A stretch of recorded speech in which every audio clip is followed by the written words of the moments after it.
আসসালামু আলাইকুম রহমতুল্লাহ। সম্মানিত দর্শক শ্রোতা, আশা করি আপনারা সকলেই ভালো আছেন।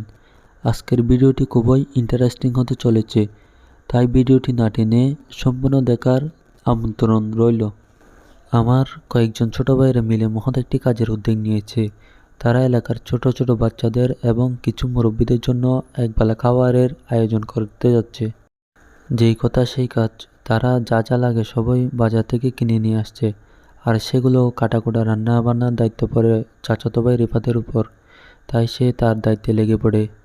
আর খাবারের সিস্টেম হবে মুরগির মাংস, লাউ, মূলা, আলু, তারপর হচ্ছে পেঁপে, তারপর ডাল, সবগুলো মিলিয়ে একটি মিক্সার তরকারি রান্না করা হবে, চট্টগ্রামের ভাষায় যাকে গন্ড বলা হয়। আর এর সাথে থাকবে ডিম এবং সাদা ভাত। কাটাকুটা শেষ করার পর ডেকচি, পাতিল এবং চুলা যা যা লাগে সবগুলা রেডি করা হয়। এরপর মুরগির মাংস, তরকারি যা যা আছে সবগুলো ভালোভাবে ধুয়ে রেডি করে রাখা হয়।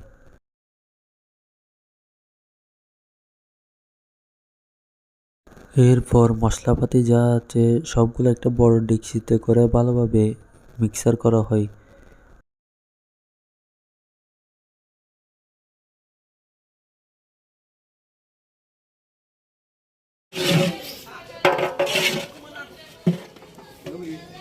মাগরিবের নামাজের পর চুলায় ভাত এবং তরকারি বসিয়ে দেওয়া হয় এবং চাচাতো ভাই রিফাত একদিনের জন্য বাবুর্চির দায়িত্ব পালন করছে। প্রথমেই মশলাগুলোকে চুলায় ভালোভাবে কষিয়ে নেওয়া হচ্ছে, যাতে মশলার গন্ধটা চলে যায়। মশলাগুলো ভালোভাবে কষানো হয়ে গেলে তরকারিগুলোকে মশলার মধ্যে দিয়ে দেওয়া হয়।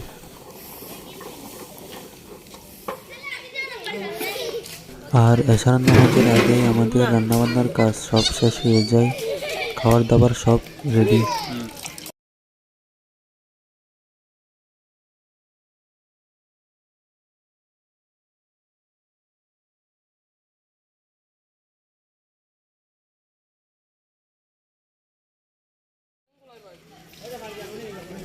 আর এশারের পর থেকে আমাদের ছোট্ট মেহমানরা আসতে শুরু করে।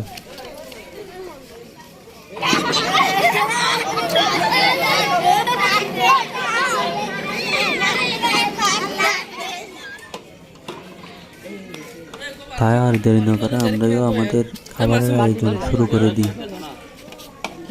প্রথমেই আমাদের কিছু মুরব্বী এবং মসজিদের ইমাম সাহেব যারা আসছিল ওনাদেরকে খাইয়ে দিই। এরপর আমাদের ছোট্ট মেহমানদের জন্য খাবার রেডি করি।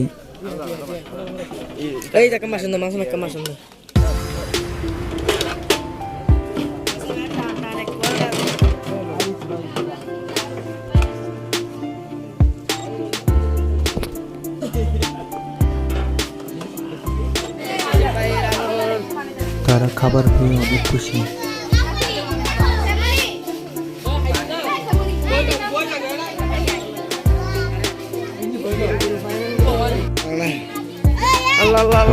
খাবার